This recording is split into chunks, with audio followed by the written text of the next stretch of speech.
title that's been given is the Creative Use of Mediation in the Public Service. And I'm specifically within the health service in our public service here, and in the area of Dublin North East, which is one of 4 areas. Those who might not be familiar with the Irish health system. And I work there as a workplace mediator.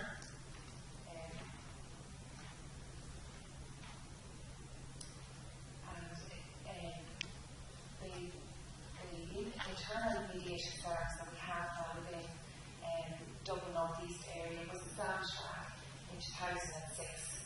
And that was coming from the DG work policy, which was a partnership policy that was put together between management and staff, which recommended mediation as the best way forward to informally resolve any conflicts within the workplace in the health service.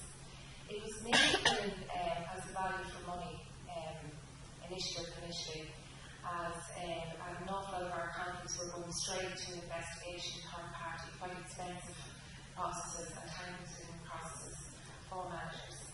And that was the main part of it. It was the other sort of the human side of it as well, and how people, the rigors that people went through in these third party and reform processes as well that could be saved. So it was set up as a confidential, independent role within the human resource department. And the confidentiality and independence was very important setting up there, because that's where people would see their grievances or their complaints being looked after. So we needed to make sure that people knew that it was a confidential service and it was set up and voted as such. And initially refers to a strongly applied relations department under the dignity of work policy. And those of you that are familiar with that policy, it's very much around bullying and harassment cases and complaints in that area. So, I suppose, going from 2006 to 2009, a lot of the cases were coming in there because that's where people saw the mediation, I suppose, from a union point of view, could only be used. But there was a review of the dignity of work policy back in 2009, and in that partnership between managers and staff representatives of the union, the partnerships supported the mediation support approach that had been used on sometimes very seldom, but they did support that approach. And out of that came the mediation service across the health service, which provided a panel of qualified competent mediators and tried to form a consistent standard and ethical approach to mediation across the service. And so that, for the first time, mediation was set up and promoted in this respect, really adopted in Dublin North East right across the health service in the other 3 areas. So that helped to further promote the use of mediation in dealing with staff issues and difficulties. So I suppose it scoped out as well the type of cases that could be brought in, because it was promoted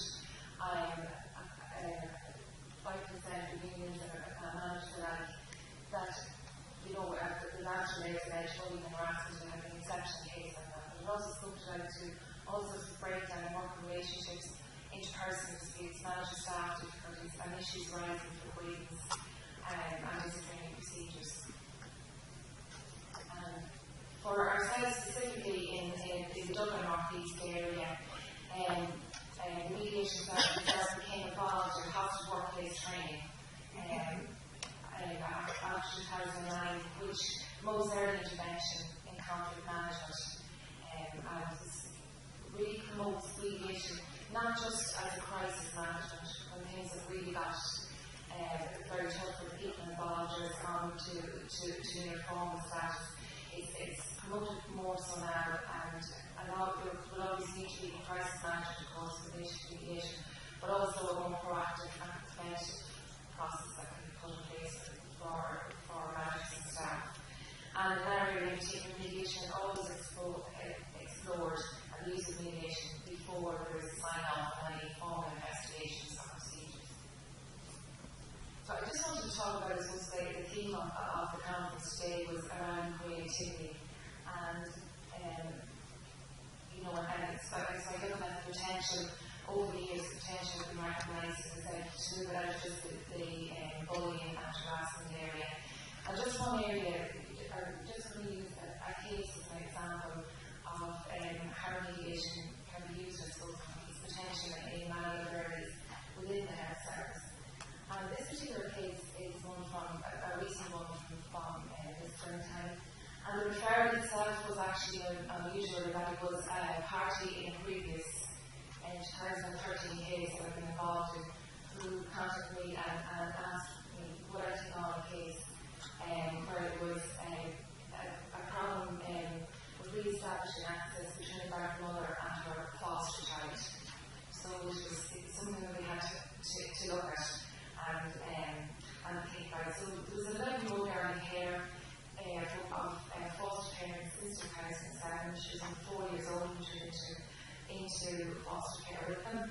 And there was a breakdown in the relationship between birth mother and foster parents around the child's first Holy Communion, and that incident happened in 2012, and this was almost 2 years later. And since that time, there was only I think 2 access visits between the mother and her child, the birth mother and the child, because the child refused access visits with the mother, as well as any other contact with other family members.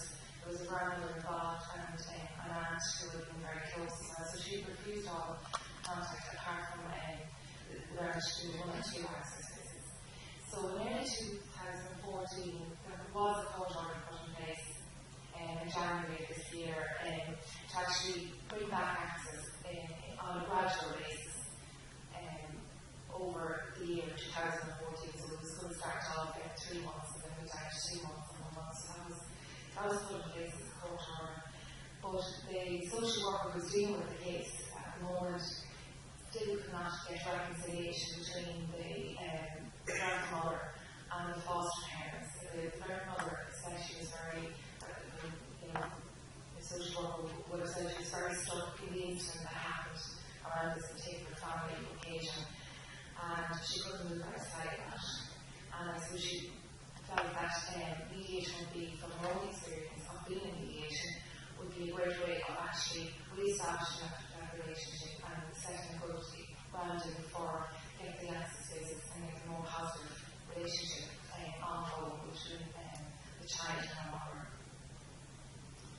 So the challenges around the case for ourselves in the Internal Mediation Service was, I suppose the initial was, there wasn't a case for the internal mediation, which was very much workplace, staff-oriented staff issues, manager staff issues, all of that, and where did it sit?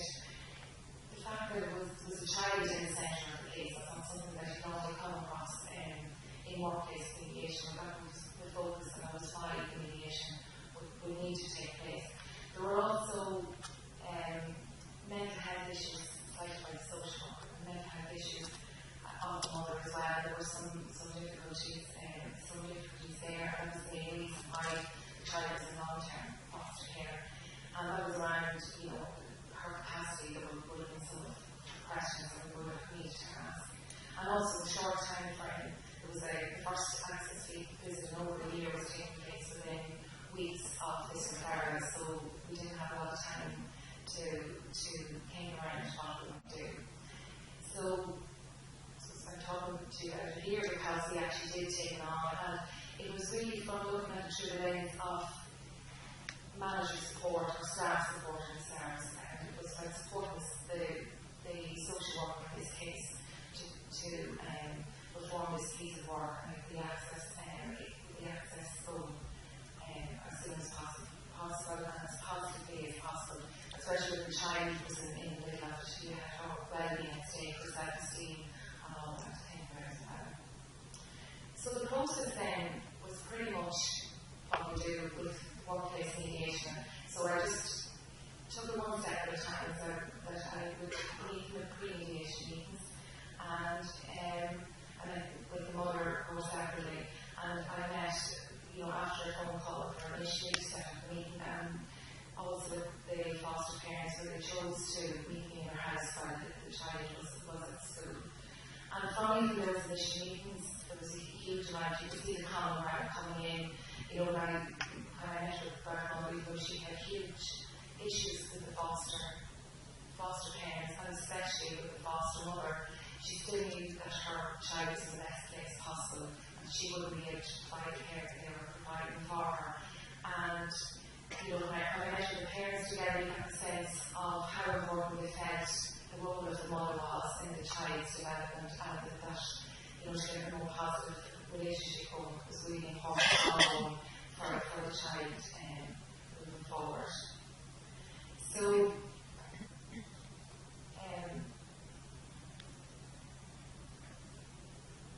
out of the pre-mediation would have come the sense that the birth mother seemed to have started with the foster dad, making a more comfortable relationship. You know, we sort of picking up on how she felt about him. So she seemed to be more comfortable with him, and especially with the issues with the mother, this discussion came up as to how we would actually structure the joint meetings going forward. So she did agree that she would be more comfortable to the dad first, foster dad. And that was something I had to, I suppose, communicate to the foster parents when I met them. And they were fine with that. And the foster dad actually, when we met with the foster dad and the mother, the birth mother, that was the first time meeting, he actually had a very conciliatory, balancing influence right from the word go with the birth mother, and would have, you know, been able to empathise with her very clearly, you know, would have said made statements around how hard it must be for her to somebody else where her child would have, you know, really spoke to her on her level. And it was a very good joint meeting between herself and the birth mother. And he also was a leader of describing why the actions that in particular the birth mother had around how she felt she was treated at the first Holy Communion.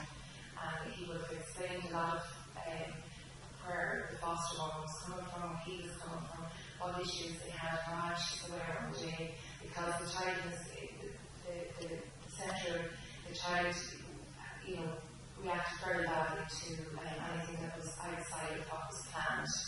And they knew that, and the mother had, the birth mother had turned a long hand on the day, so it was, I suppose, a bit of trauma for them at the time. And he was able to describe that very well to the birth mother. So the second joint meeting then started with the birth mother and foster mum, and with the foster dad joining for the final hour of the meeting. And it came to, you know, a very good agreement to, you know, and provided a platform to move forward. Very practical agreement, nothing high agreement. It was really, and the main thing that they agreed moving forward, and it was that when the access visit started, that they would all arrive a half an hour earlier and actually spend time, all of the group together with foster parents and the birth mother with the child before the official access started. So on review of that process with the social worker, approximately 2 months later, everything had gone well, and they had actually had second access visit as well. And you know, she did feedback that she could see an improvement in the child's demeanour, and all of both grandmother and foster mother or foster parents would have fed that back to her. So